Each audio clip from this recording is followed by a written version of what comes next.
Starcraft, and today we're going to be taking a look at a 1 versus 1 on Scrap Station. Introducing first to the 12 o'clock position, the red Zerg player. The direct translation of this Korean text is FruitDealer, or as direct we can be from Korean to English. Another alias for this Zerg player is OGS Cool, so a very strong player in his own right. Part of the OGS clan, one of the best, if not the best clans in Starcraft 2 to date. OGS sort of known as the OGs, if you will, as they are all Brood War players known for that scene, and they like to refer to themselves, or think of themselves as, more of a group of friends that play Starcraft 2 as opposed to a clan. So pretty cool. Going to get his Overlord into the Protoss base very quickly, as, the air distance is quite short on Scrap Station. One distinct advantage for the Zerg player, as you don't have to sacrifice a drone. You don't have to go all the way down and then back up into the Protoss base. He's going to have this Overlord in any moment. Now, can't forget about the Protoss player. This is going to be NEXGenius spawning as the blue Protoss player at the 3 o'clock position. Going to be choking up this ramp here just a little bit. Excuse me. And yeah, once again, we're going to take a look at the vision of FruitDealer. He's going to see exactly what's going on at the front door. Doesn't need to worry about sacrificing a drone, but this probe is forced to go all the way down and then back up and around into the Zerg base. And we're actually going to see a 14 hatch from the Zerg player and a pretty standard opening for the Protoss player as well, getting that gateway and assimilator at roughly the same time. This Overlord doing a little bit of drilling there on the ramp for NEXGenius, getting a pylon here as well. And is he going to grab, yes, 2, maybe 3 probes? Just 2 for now. He's content to, macro up a little bit with just the two probes there. And for the Protoss player NEXGenius, he has done scouting of the main. He did spot the very late arrival of the spawning pool, so chances are he knew that there was a hatchery here even before he did the appropriate scouting.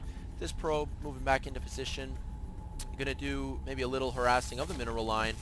So this drone is under siege. He's getting shocked slowly but surely, and actually not doing very much micro to defend against this, as this drone is losing health quite rapidly.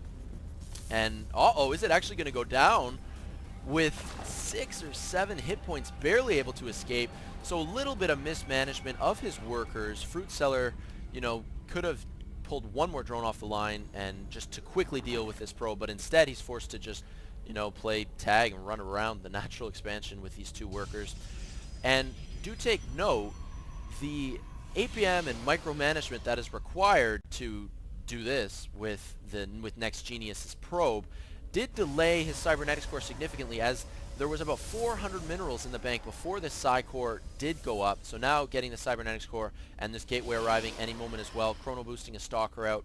Now, upon arrival of the cybernetics core, FruitDealer's Overlord here has spotted the production at the gateway with the cybernetics core, and he's worried about a stalker. So this Overlord floating at 0.47 speed, floating for dear life, as the rally point for this stalker is headed towards the outskirts of the base, and it looks like this Overlord might get taken out. He is just floating as fast as he possibly can, but with 6 range and such a slow blob of gas, is this Overlord going to be able to escape?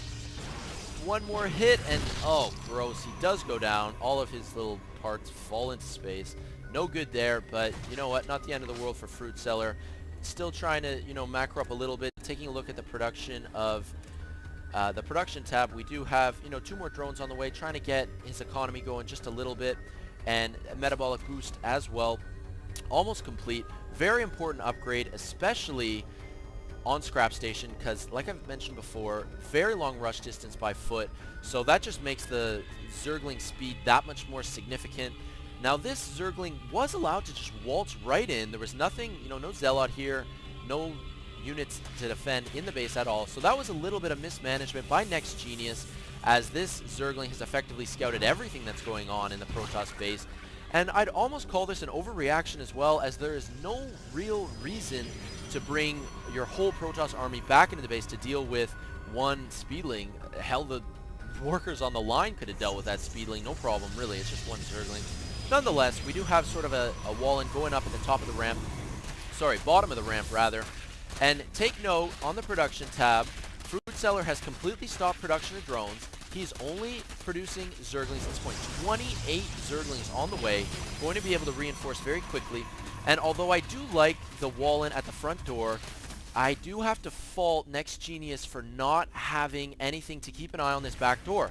As these destructible rocks are approaching half health, they are going down very quickly, and that is not good news because although this front door is very secure, if these destructible rocks go down, it is going to be very difficult to defend this natural expansion. So, sort of playing mind games, FruitDealer is using these speedlings at the front door to keep the Protoss army distracted and to keep them in check. And you know what? For all NEXGenius knows, these are all the speedlings that FruitDealer has, but that is certainly not the case as this probe just arrives too late to the scene. The speedlings have arrived in the back of the natural expansion. That drone getting taken out, and these Maynarding probes cutting way out of position. That is just brutal. About 6 or 7 probes did go down there, force fielding up, choking up the Zerglings just a little bit, trying to reinforce and force these speedlings out, but it's going to be very difficult with such mobile Zerg units when there are 2 entrances to the base.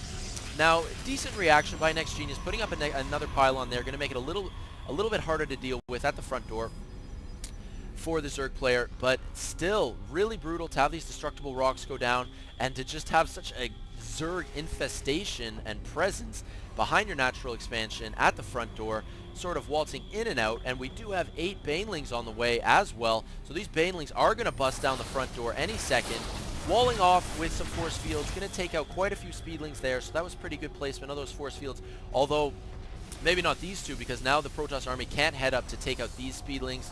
And with a Baneling bust at the front door, all these speedlings do get into the mineral line, are going to start to go to town on this Nexus. And at the same time, you know, the Protoss army is forced back, and the natural expansion is going down as well. So a 2-pronged attack, making it very difficult to deal with as the Zerg players just invested so heavily in these speedlings, and it just makes the life of this Protoss player very hard as both Nexi have gone down. That is not a good position for NEXGenius to be in at all.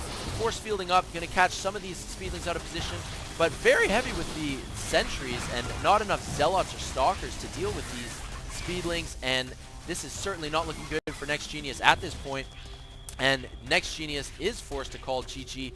So this Zerg player, FruitDealer, aka OGS Cool, showing you how to utilize Scrap Station as a Zerg player, getting that speed boost out as quick as possible, busting down the destructible rocks, and just reinforcing his army very quickly and overwhelming the Protoss player.